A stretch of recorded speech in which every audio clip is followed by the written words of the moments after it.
नमस्कार, Navbharat times online पर आप सभी का स्वागत है। अभिनंदन है, आपके साथ मैं हूं विनीत त्रिपाठी। भारत और कनाडा के रिश्ते बेहद तल्ख स्थिति में पहुंच गए हैं। इसके सबसे बड़ा जड़ है वो है आतंकी खालिस्तानी हरदीप सिंह निज्जर।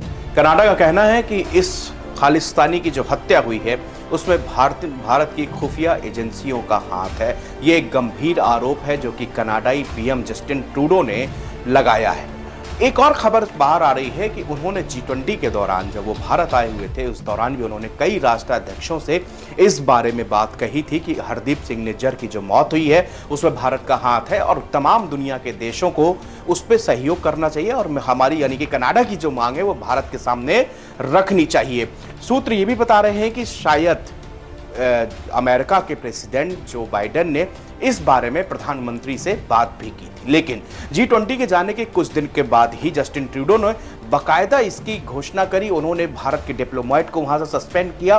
उसके बाद भारत ने भी कनाडा के डिप्लोमेट को सस्पेंड कर दिया। खैर, ये तो थी इस कहानी की बैकग्राउंड, लेकिन अब कनाडा और भारत के जो रिश्ते हैं वो आज पहली मर्तबा ऐसा नहीं हुआ कि बिगड़े हों। इसके पहले भी यानी कि जस्टिन ट्रूडो के फादर जब कनाडा के पीएम हुए थे तब भी उन्होंने अलगाववादियों को, ये जो खालिस्तानी है, इनका प्रत्यर्पण करने के लिए साफ मना कर दिया था। यानी कि कनाडा में खालिस्तानियों का जो ये आतंक है ये दशकों पुराना है और आज कनाडा की धरती को उन्होंने एक तरह से खालिस्तानी उपयोग के लिए और भारत विरोध के लिए बना के रख दिया है। कौन देश होगा कि जहां पर किसी आतंकवादी की तस्वीर को वहां के सबसे बड़े गुरुद्वारे की वॉल पे लगाया जाता हो? जी हां, वो कनाडा ही है। यहां पर खालिस्तानी आतंकी की तस्वीर को बाकायदे गुरुद्वारे के बाहर लगाया गया।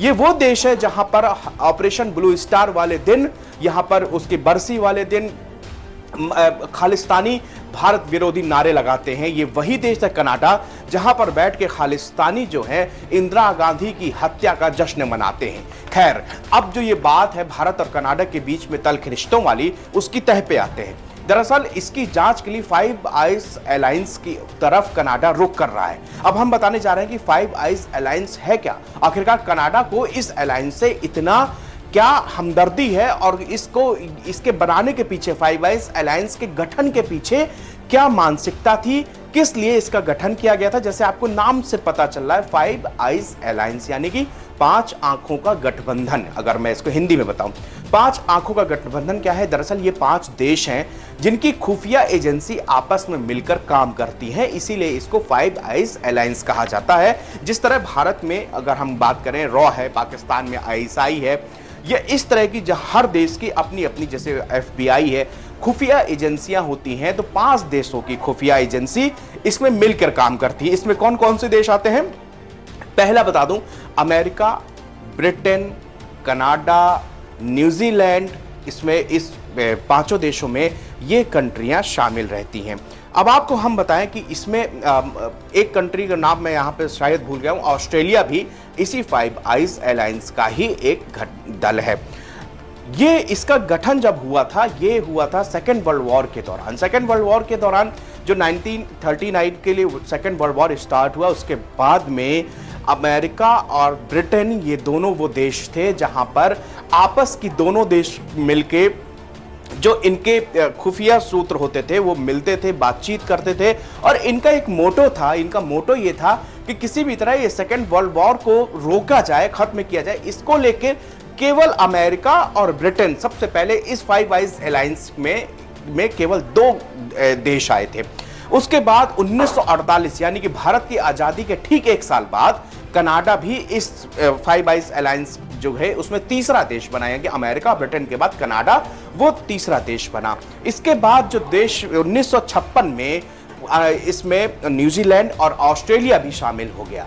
फिर ये 5 देश 1956 से आज दिन तक ये केवल 5 ही देश हैं और इसमें जो है कनाडा, ऑस्ट्रेलिया, न्यूजीलैंड, यूके यानी कि ब्रिटेन और अमेरिका शामिल है। अब कनाडा के जस्टिन ट्रूडो का कहना है कि हम इसकी जांच जो फाइव आइज अलायंस से कराएंगे, यानी कि उनका कहना है कि 5 देशों से जो की खुफिया एजेंसियां होंगी उनके मिलाकर जो गठबंधन बनाए यानी कि फाइव आइज अलायंस, वो जो है हरदीप सिंह निज्जर मामले की जांच करेगा। फिलहाल फाइव आइज अलायंस की ओर से कहा गया कि हम इसकी निष्पक्षता से जांच की कामना करते हैं, यानी कि अभी तक उनका जो रोल है वो एक पूरी तरह से एक न्यूट्रल है, यानी कि अभी उन्होंने ना तो कनाडा की तरफ से कोई बयान दिया है ना ही भारत की तरफ से कोई बयान दिया है। इसी तरह आप अमेरिका को देख लीजिए, अमेरिका भी लगातार जो है इस मामले में क्योंकि इंटरफेयर कर रहा है और उसने बयान दिया कि भारत को इसकी एक निष्पक्षता से सहयोग करना चाहिए, जांच करना चाहिए।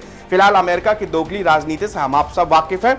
इसके अगले एपिसोड में हम आपको यह भी बताएंगे कि अमेरिका ने किस तरह भारत के साथ में कुठाराघात किया है और बार बार किया है। इसीलिए ये ऐसी भारत की विदेश नीति में अमेरिका को हमेशा से एक संदिग्ध कंट्री, एक भरोसेमंद, बहुत बेहद भरोसा आप इस पे नहीं कर सकते हैं। और अभी जब ये हरदीप सिंह निज्जर वाला है तो इस मामले में अमेरिका का क्या रोल है ये भी हम आपको बताएंगे। लेकिन उससे पहले ये जो फाइव आइज अलायंस की बात आ रही है, फाइव आइज अलायंस मिलकर ये इसकी जांच कर सकता है। मैं आपको ये भी बता दूं कि जस्टिन ट्रूडो जिस तरह कह रहे हैं, क्योंकि जस्टिन ट्रूडो जो है वो G7 के भी सदस्य हैं और जस्टिन ट्रूडो जो है कनाडा है वो जो है नाटो देश के संगठन में भी आता है। तो इसके वैश्विक स्थिति में देखा जाए तो कनाडा जो है वो एक ऐसा देश, ऐसा मुल्क है जिसने हमेशा से, आज से नहीं, पिछले 6 से 7 दशकों से वहां पर खालिस्तानी आतंकवादी खूब ऐसो आराम से मौज से रहते हैं और वहां से भारत विरोधी हरकतें करते रहते हैं।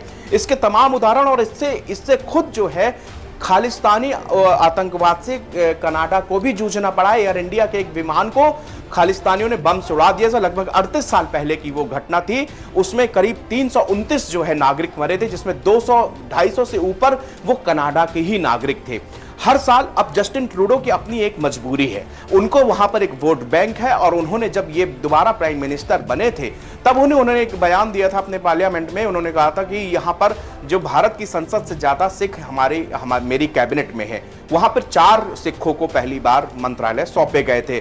वहां पे इस आज की डेट में 3 से 4% जो है सिख आबादी है और कई ऐसे प्रांत हैं जहां पर सिख वोटर्स एक निर्णायक वोट बैंक निभाते हैं। और इसके साथ उनका जो ट्रूडो की मजबूरी है, ट्रूडो की जो सरकार है उसके बारे में हम आपको तफसील से बताएंगे। लेकिन आपको जानकारी के लिए बता दें कि वो गठबंधन की सरकार है और जो उनके गठबंधन में जो साथी हैं वो खालिस्तान के बहुत बड़े पैरोकार हैं। अगर ट्रूडो चाह के भी खालिस्तान की बुराई या उनके खिलाफ कोई भी एक्शन नहीं ले सकते, अगर वो ऐसा करेंगे तो उनके साथी उनका साथ छोड़ देंगे और उनकी सरकार भी यहां पर गिर जाएगी। तो ये जो है मैंने आपको फाइव आइज अलायंस के बारे में यहां पर बताया और बताया कि आखिरकार ट्रूडो की असल में दरअसल मजबूरी क्या है।